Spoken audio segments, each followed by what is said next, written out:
That sounded really, really bad. I did not mean it that way. Hey Betta babes, welcome back to a brand new video. Today's video is going to be 10 tips for breeding betta fish. So I get tons of DMs asking me so many different questions on how to breed betta fish, and where I've done videos on it before, they have been a while, so I figured it would be a good time to brush up on some really good tips for you guys. So if you're interested in knowing some key tips on how to breed betta fish, then make sure to subscribe to my channel before you leave and hit that bell notification so that you can be notified every time I upload a new video. And with that being said, let's hop right on in.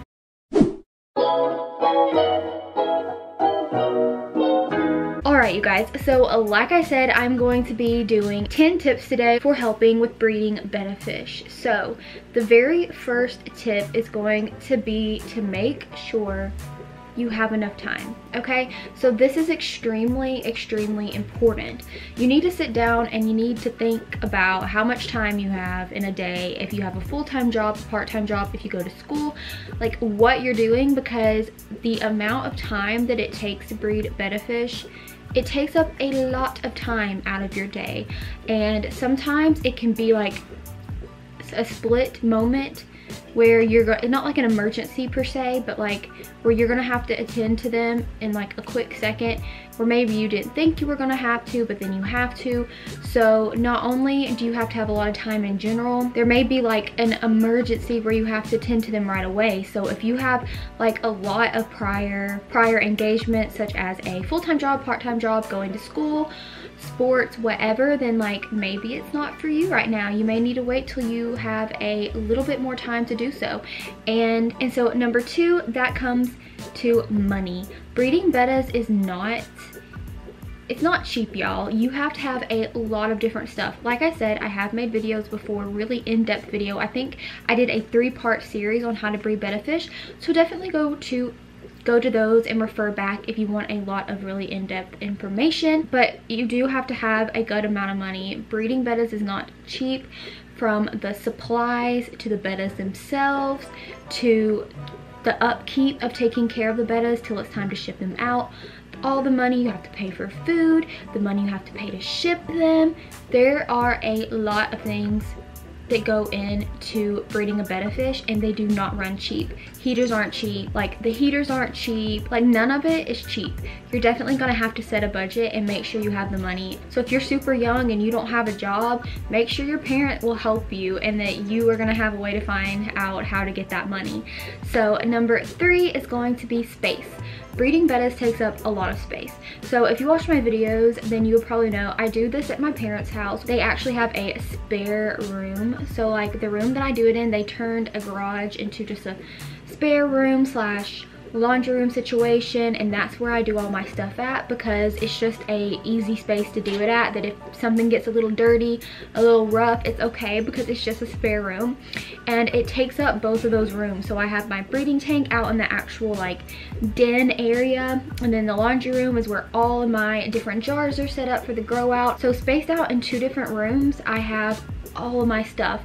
So you're gonna want to make sure you have a wide variety of space, because depending on how big your rooms are or where you want to put them, like for me, I would not do it in my brand new house that me and my husband have, because it gets dirty sometimes, y'all. Like it does. Like taking care of animals and breeding fish, there's water everywhere, there's a lot of salt and salt residue everywhere, and just a lot of different stuff that personally I wouldn't want to ruin the floors and get everywhere in my brand new house. So having that extra spare room is really key for me. So you're gonna want to make sure you have the perfect space. So that's tip number 3. So we've gotten to 1, 2, and 3. The 4th one is make sure you know how you're gonna get rid of the babies. That sounded really, really bad. I did not mean it that way. That sounds like I was trying to like, yeah, I did not mean it that way. What I meant is how you are going to find them homes, okay? So for me, I wouldn't be able to do this if I didn't have my YouTube platform. Having you guys is how I have my customers and how I actually, you know, sell and find the babies homes. So for you guys, you got to think about it. How you can't just be left with tons of betta fish, because if you're left with tons, which sometimes they can have in the hundreds of betta fry, how are you going to afford to have the proper size tank for hundreds of fish? You know, so you're gonna have to think, you're gonna sell on eBay, Are you going to find people in your town, which could be really, really hard? You could advertise on Facebook. Do you have a local pet store that you could sell them to? You really have to think about that, and it's important to think about it before you even go into it, because you don't want to be stuck with a lot of fish. So that was number 4. Let's go ahead and get to number 5. Number 5, you are going to want to have a really good breeding pair. So a tip for me is to never go to the pet store and buy a fish. Pet store fish are like the puppy mills of Betta fish. You don't want to go to Petco or PetSmart and just pick up a Betta from there. You're going to want to get from a reputable breeder, where you know that the fish is going to have good form. Like the breeder themselves, they're going to know about the fish you buy, okay? From the pet store, there's no telling. That fish could be a mutt bred with really bad genetics and a lot of bad stuff. And then when you have the fish, you could have tons with a bunch of defects and that aren't going to live a good life, or that will die really soon. So you want to get from a reputable breeder where you're going to know where the fish came from, like its origins, and they're going to know about its body shape, like is it good for breeding? Because you don't want to breed a Betta with a crooked, you know, like body shape. You want it to be perfect.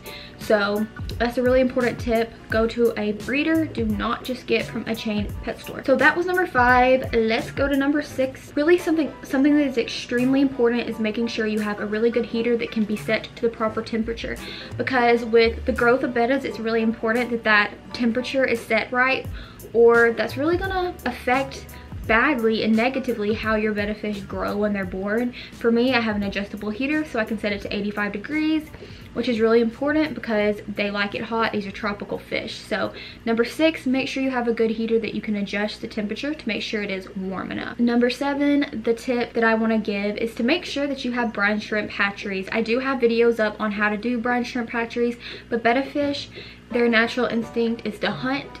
Especially from the beginning, for the first couple months, they're going to need living food to eat so that they can hunt. So that would be your brine shrimp hatcheries.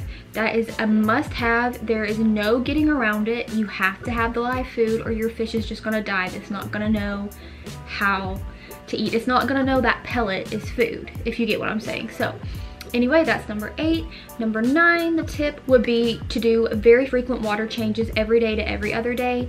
That is one of the most biggest, key, important things to getting your Betta fry to grow. If you don't do those water changes, they're just not gonna grow, or they're not gonna grow fast. It's very important to keep changing the water. And finally, number 10 is to make sure you're feeding them a variety of foods. I like to feed frozen bloodworms. You guys probably know that's my favorite food to feed Bettas. That and Betta bug bites. Make sure that they're really good food with good protein and all that in them, and feed a variety, because when they go to their new homes, you never know what the person is going to feed them, whether it's frozen bloodworms, a pellet, you know, there's different options. So make sure you're feeding them a variety so that you know that they can eat it and that their mouth is big enough, because like when they're babies, they can't eat a big pellet. So you want to make sure they can eat everything properly. All right, you guys, and that is it. Those are my 10 tips for breeding Bettas, some of the most important things that you need to remember. There's obviously a lot more, but this was just a few. So don't think that these were just the only things you need to know. I hope you enjoyed it. I do want to say thank you to my patrons as always. Jeremy, Maddie, Davis, Mercy, Janae, Casey, Mel, Vicky, Steven, and Vanessa. Thank you guys from the bottom of my heart. If you want to be a patron, the link will be in the description box down below. Helps me out a lot, and you guys get a lot of awesome perks. With that being said, please make sure to give this video a big thumbs up and subscribe to my channel. You can do it by hitting my face right up there, and you can watch another of my videos by clicking right over there. Like I said, it would mean the world to me, and I hope you guys have a great day or night or whenever you may be watching this, and I'll see you guys in the next one. Bye!